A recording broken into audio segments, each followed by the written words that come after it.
I see that you ran the facial recognition software, and 0 matches turned up, operator. That's unusual. In fact, it shouldn't even be possible. Our FDI databases are exhaustive. I'll flag this issue for later, but go ahead and share the image with Agent Pendle.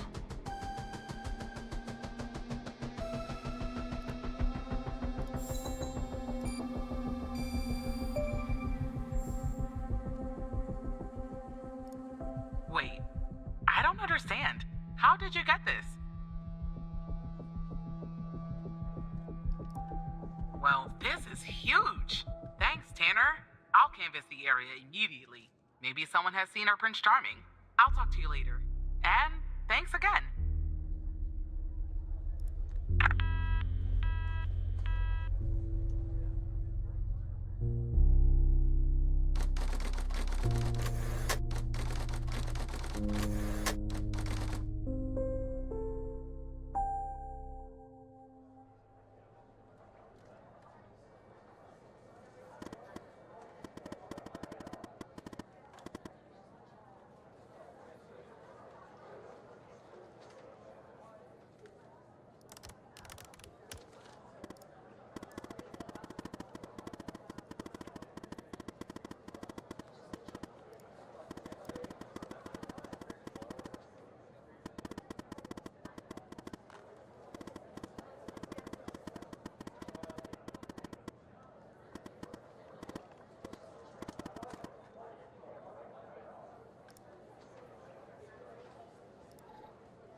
Hello, Operator Tanner.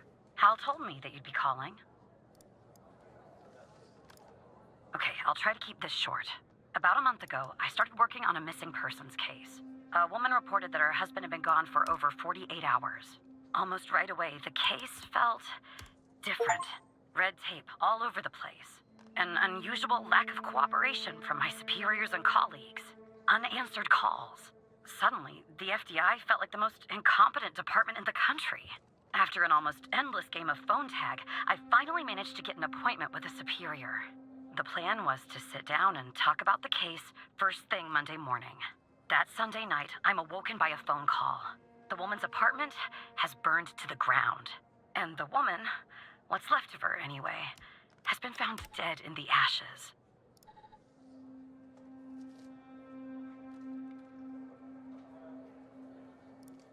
Well, it gets worse. So I started looking into the fire, of course. I couldn't help myself. Plus, I felt like I owed it to Mia. That was the woman's name. Mia Cole. Anyway, it wasn't long before my superiors found out and pressured me to stop. They told me the fire had been ruled accidental, the result of faulty wiring in our oven. They told me I was wasting my time and precious FDI resources by looking into it, and said if I continued, I'd end up pushing papers in a basement somewhere. But that fire, Operator Tanner, that fire was no accident. I can feel it. Mia was murdered. I just have to prove it. That's where I'm hoping you can help me.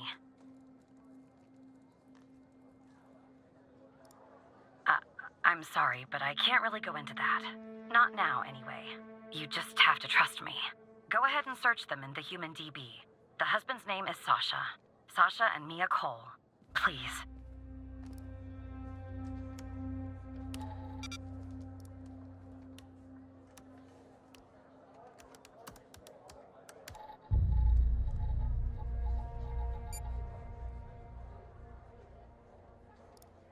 Just another coincidence, right? Look, I don't know why, but someone doesn't want us looking into Sasha and Mia Cole. But we have to, Operator Tanner. It's our job. Who's going to do it if we don't? Can you help me find proof Mia's fire wasn't an accident? You'll take a look then? Oh, thank you. As far as how to access the case files, that's not really my area of expertise. But you can ask Hal.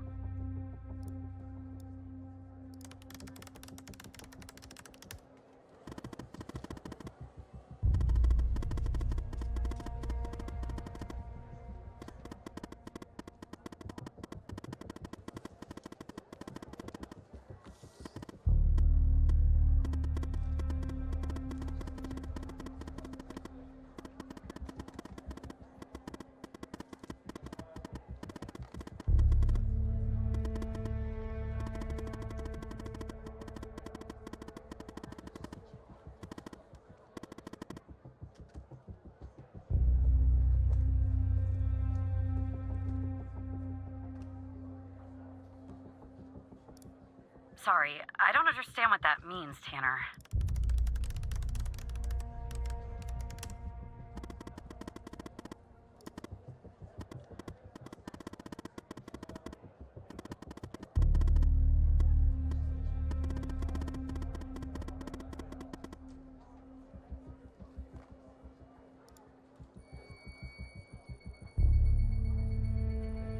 Despite being, well, a thorn in the side, you have to admit Hal gets results.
it. Faulty wiring my... you know what. This was no accident. Someone started this fire and killed Mia. But why? Maybe I'll end up at a desk in a dark basement somewhere, but I'm going to keep digging into this. It matters to me. I grew to know her. Mia, I mean. With our line of work, you try not to get emotionally involved. That's what they teach you at the academy anyway. Almost from the start. And usually, I can turn the switch off. I learned to do that. Feel nothing. But with Mia, I just never could. She wanted to be a singer, she told me. That was her dream. And I'm not exactly an expert, but she did have a good voice. Really. She was just a decent person. Wanted to find her missing husband.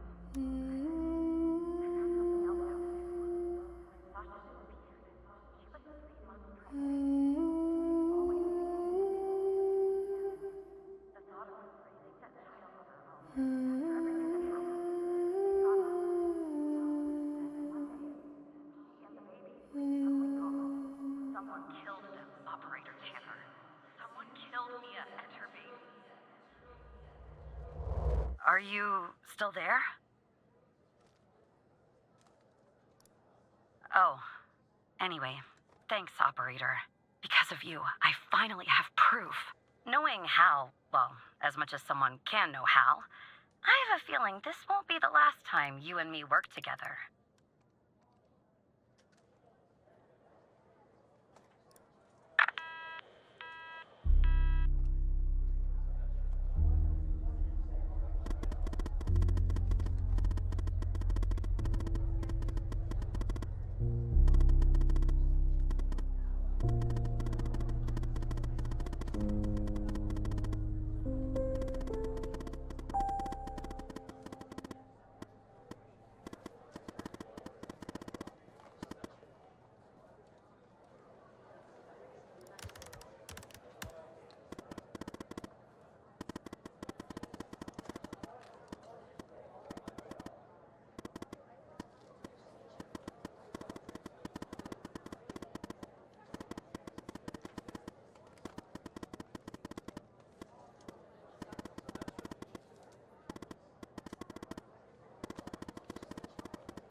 Operator Tanner, can I have a word?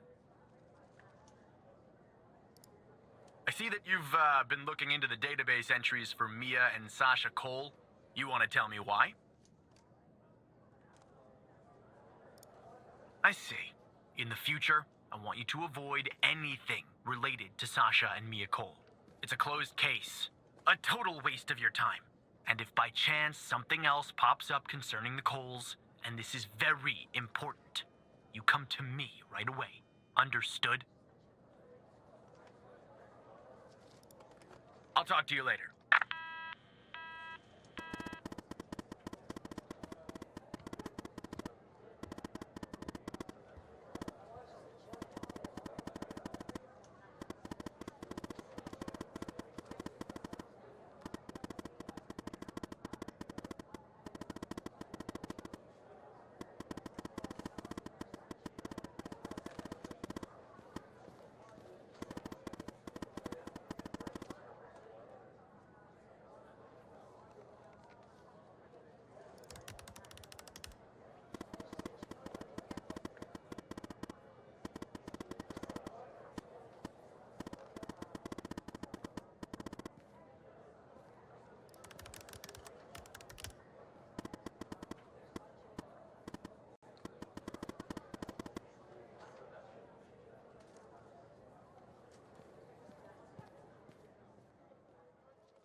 So who the hell am I talking to this time? Good. You haven't been fired. I was afraid I'd have to explain this goddamn case all over again. I went back to where Connie said she took the photo in the desert. You remember, right? Where she said this, flying saucer supposedly landed. I didn't find a flying saucer or any aliens breathing their last wheezy breaths or anything like that. But I did find something else. You could say that. You could definitely say that. I found stones. A bunch of stones lying there on the surface of the sand. I'm no geologist, but they look funny to me. Like they'd been moved. Put there for a reason, you know? So, I call it in. Because I'm sure as hell not gonna dig myself, Tanner. Not in this suit. A team arrives an hour later, and they start digging. Sure enough, under one of the stones, they find a body. Advanced state of decomp. They dig under another stone. And lo and behold, this time they find an entire skeleton. Turns out, we're standing on some sort of desert graveyard.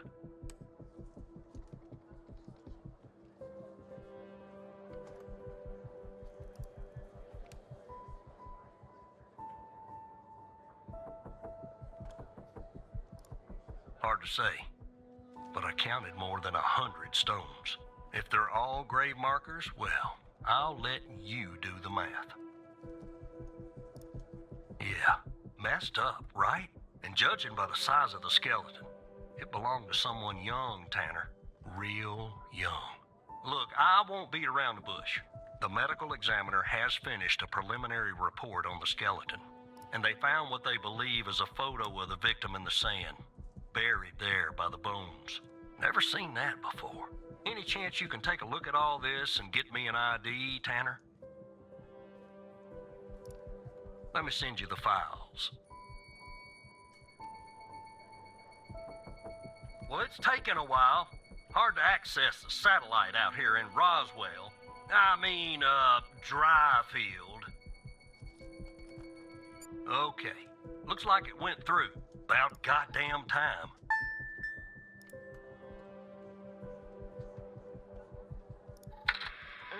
The skeleton appears to be female, estimated at 9 years of age.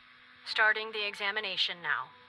Initial observations show well-preserved and intact bones. No visible signs of trauma or damage. The subject is missing her left incisor.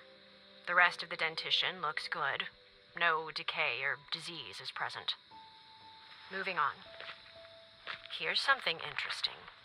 One of the metacarpal bones on her left hand, the metacarpal 3, has a slight curvature. You don't see that a lot. So, to summarize, the subject appears to have been a female, approximately 9 years of age, with a missing left incisor tooth and a slight curvature in the metacarpal 3 in her left hand. Based on the level of decomposition, the body appears to have been buried for approximately 6 to 8 months. Further testing and analysis is needed to determine the cause of death.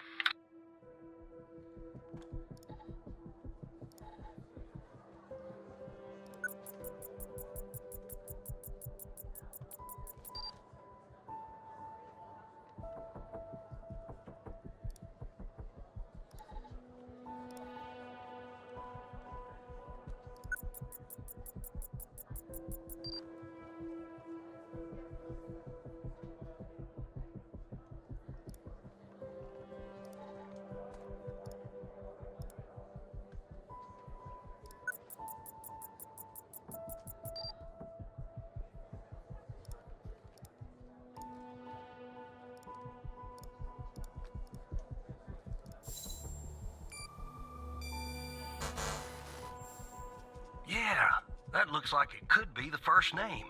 But I'll need the last name too. I'm thorough like that.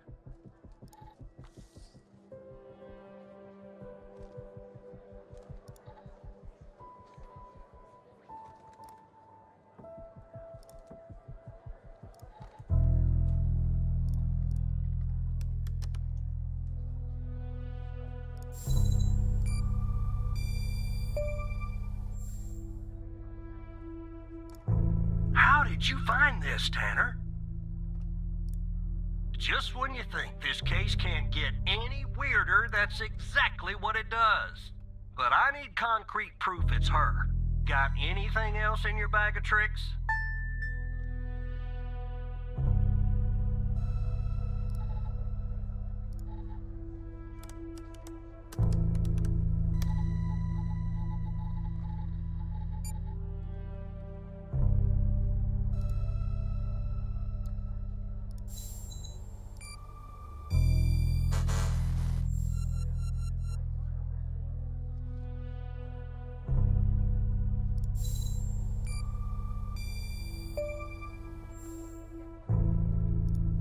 I'll be damned. 9 years old, Tanner. Breaks your goddamn heart. What the hell is going on out here? And what's a connection to Connie? Okay, the examiner has just finished processing the second body I was telling you about. The one in the advanced state of decay. Let's see here. Adult male, early 60s. Ah, they got an ID on him. Quentin Spence. Want to see if that name is on your magical list, too?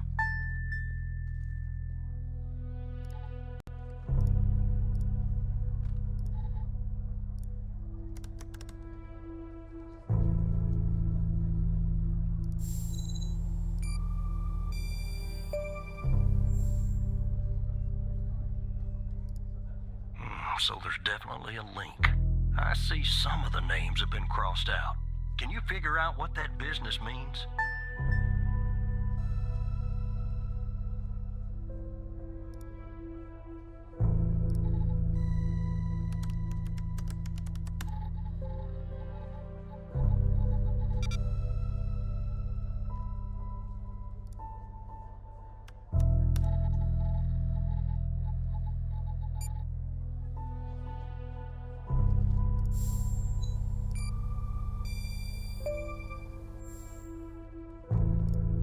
Looks to be about 100 names like that. That number matches the stones. God damn. And if I was a gambling man, I'd say the circled persons are still alive. Like our Connie. There's something else about Spence, Tanner. They found him buried in a lab coat with some, you're never gonna guess, floppy disk sewn into one of the pockets. Remember what I said about this case getting weirder and weirder? I'm sending everything your way.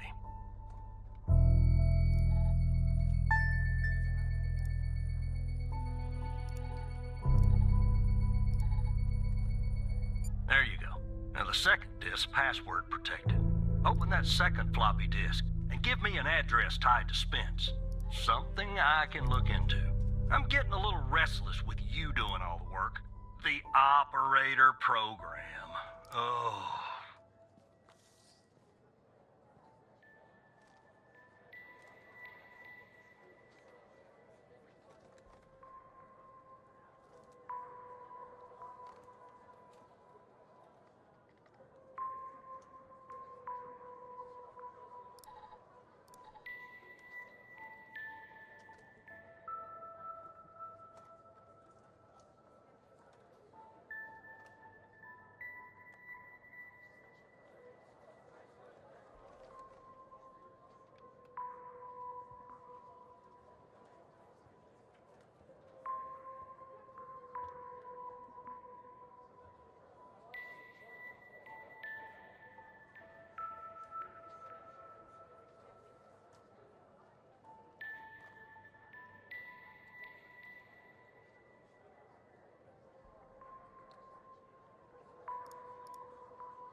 Autopsy report of a male, approximately late 50s, early 60s.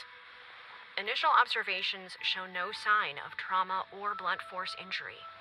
Similar to the first remains found. The decedent appears to be wearing some kind of lab coat. Starting the external examination now. Excellent dentition. The decedent is wearing some kind of badge. Let me put this to the side. Abdomen seems healthy, with no signs of trauma or injuries. The lab coat seems to contain a hidden pocket. There's something inside. It's sewn shut. I'll open this with my scalpel. There. There appear to be 2 floppy disks inside the pocket. Strange. In my estimate, the body has been buried for approximately 2 to 3 months, based on the level of decomposition. At this point, the cause of death is uncertain. Further testing and analysis is needed, including toxicology reports, before I can provide a conclusive determination.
operator head, but that was actually somewhat impressive, Tanner.